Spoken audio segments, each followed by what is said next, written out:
שלום, אני אלדד שמח מדוקטור פיקס תקן זאת בעצמך.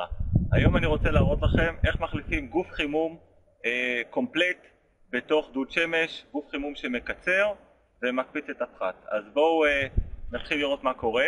מה שנעשה, אנחנו נפרק את החלק הזה. יש פה 2 ברגים או 3 ברגים, אנחנו נפרק את כל החלק הפלסטיק הזה שהוא בעצם מכסה על איפה שגוף החימום יושב ואיפה שהמערכת החשמלית יושבת. אוקיי, הסרנו את המכסה פלסטיק שמגן על החיבורים החשמליים. פה אנחנו רואים את התרמוסטט. אלה קווי החשמל שמגיעים מהבית, בעצם מהמפסק של הדוד. נכנסים פה לתוך התרמוסטט ויוצאים 2 מגעים לנקודות של גוף החימום. אנחנו צריכים קודם כל לפרק את שני אלה על ידי פלייר קטן. בעצם יש פה 2 אומים קטנים. צריכים לפרק אותם ולהוציא את זה החוצה. אני כבר פירקתי את האומים האלה, ואז פשוט אני מושך. במקרה שלנו הקו של ההרקה לא היה מחובר, אבל צריך לדאוג שהוא יהיה מחובר לדוד. בדרך כלל הוא מחובר בנקודה הזאת או מחובר לאחד האומים האלה. ופשוט את התרמוסטט מושכים החוצה ומניחים אותו בצד. עכשיו מה שנשאר לנו זה לפתוח את 6 האומים האלה. מכיוון שהברגים האלה מאוד מאוד חלודים, אז אני קצת השפרצתי פה חומר שנקרא WD-40. החומר הזה הוא שמן מאוד מאוד דק שמיועד לשמן כל מיני דברים. הוא גם עוזר לפתוח כל מיני ברגים חלודים.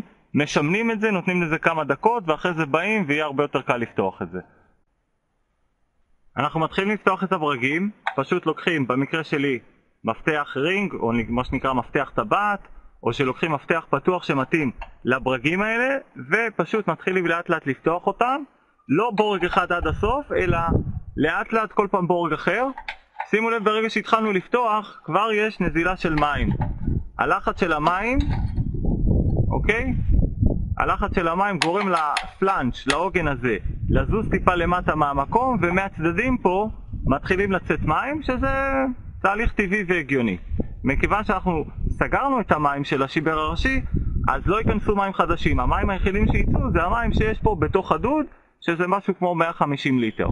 קחו בחשבון שאם הברגים או האומים מאוד מאוד חלודים, רצוי ללכת לחנות ולקנות ברגים חדשים.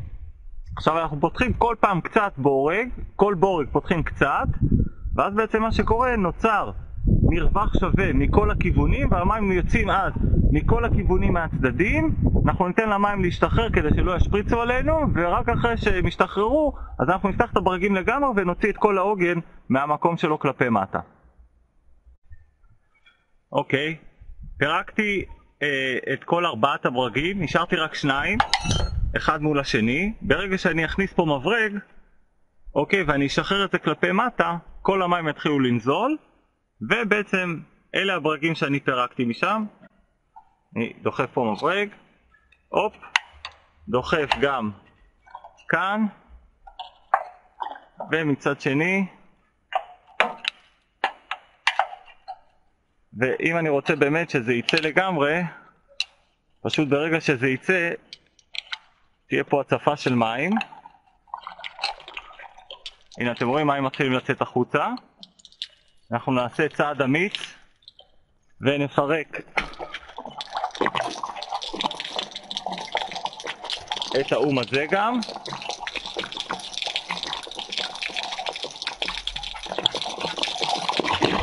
הופה! אתם רואים? ככה יוצאים המים, נותנים למים לצאת עד הסוף וממשיכים אחר כך. שימו לב איזה כמות של אבנית ולכלוך. זהו, נגמר, יפה. כל המים התרוקנו, כמובן שלא יוצאים. אוקיי, אני רוצה להראות לכם איך נראה העוגן, הפלנג' עם הגוף חימום שעליו. זה העוגן. אוקיי, אלה החיבורים פה, אלה החיבורים שאליהם מחברים את הגוף חימום.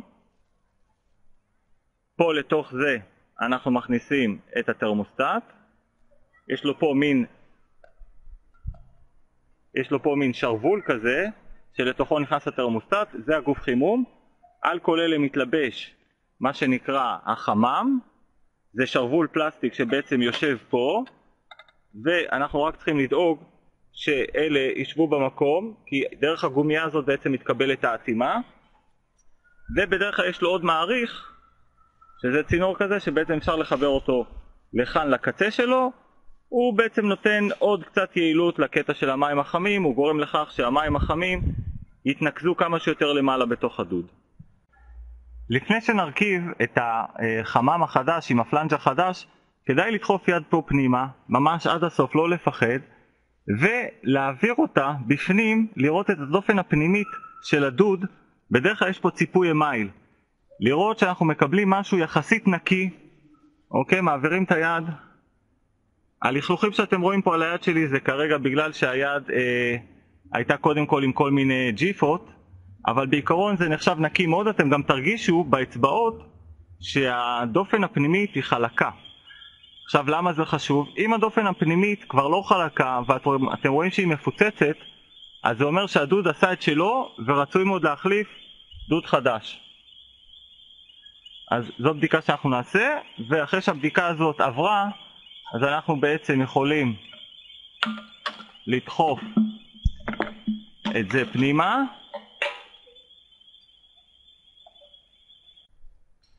אוקיי, מה שאנחנו עושים, אנחנו לוקחים בורג, אנחנו קצת שמים אותו בתוך קופסה של גריז, טיפה מגרזים אותו מסביב.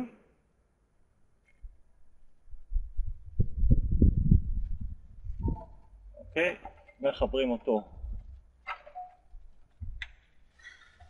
פה במקום, והברגנו בורג אחד, עושים את זה גם עם יתר הברגים.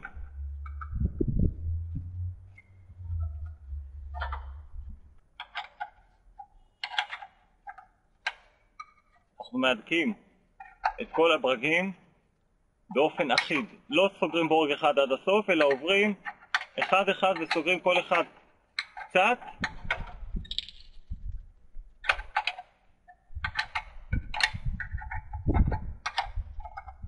רצוי בהצלבה, זאת אומרת את הבורג הזה יחד עם הבורג הזה, את הבורג הזה יחד עם הבורג הזה, את זה. אוקיי, סגרנו היטב את כל הברגים, צריך להדק אותם חזק, אבל לא לקרוע אותם, לא חזק מדי, זה לא צריך, אתם לא צריכים להשקיע בזה המון כוח. חשוב מאוד שתהדקו את כולם, כי יכול להיות שתהדקו את זה ותהדקו את זה וזה, ואז מה שקורה פה יש פחות לחץ והוא קצת משתחרר, צריך גם להדק אותו. עושים סיבוב על כולם, רואים שכולם מהודקים כמו שצריך, ובעצם אנחנו עכשיו משחילים את התרמוסטט. יש לו פה מין כזה טפס כזה שמתלבש פה על החריץ, ואופס, שמענו קליק והוא יושב שם. מחברים את שני אלה לפה, למגעים של החימום. יש פה שתי שייבות, אני מכניס אותו בין שתי השייבות. אוקיי, נכנס ויצא. מכניס בין שתי השייבות וסוגר את האום הזה היטב. תכף אנחנו נחזק אותו. כנ"ל בשני, מכניס פה בין שתי השייבות וסוגר את זה היטב. אוקיי, אני מהדק את זה טוב עם פלייר קטן חזק, בודק שזה יציב וזה לא הולך לשום מקום. כנ"ל גם את השני. חשוב מאוד לוודא שהוא לא נוגע פה. בואו אני קצת אזיז אותו לפה, שהוא לא ייגע פה בשום בורג בגוף. ולא פחות חשוב, אנחנו שמים פה את הערקה, זה הצהוב, החוט הצהוב, ואני סוגר פה את הבורג עליו, נותן לו הידוק, לא חזק במיוחד. ומה שנשאר לנו זה רק לסגור חזרה את הקופסה השחורה. יש פה שני ברגים,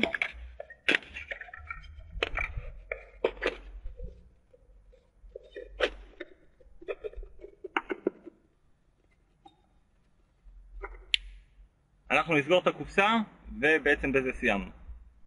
אני אלדד שמח מדוקטור פיקס תקן זאת בעצמך, ובסרטון הזה אנחנו ראינו איך מחליפים גוף חימום קומפלט בדוד שמש. הרשמו לסדנאות שלי, כאן באתר, אז נתראה בסדנאות. אלדד שמח, דוקטור פיקס תקן זאת בעצמך.